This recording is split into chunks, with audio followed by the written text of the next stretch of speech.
my name is Gala. In my video, I'm going to show you very impressive and simple napkin fold in shape of heart.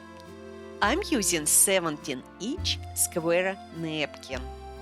For this technique, we can use also cotton napkins.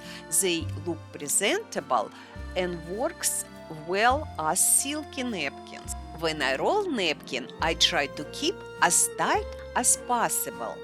The size of my heart depends how far I roll in this step.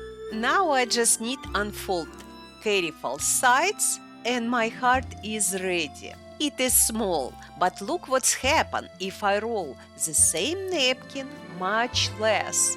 The heart come out larger. I hope you're going to use this technique. Visit my website for much more interesting napkin folds and food decor.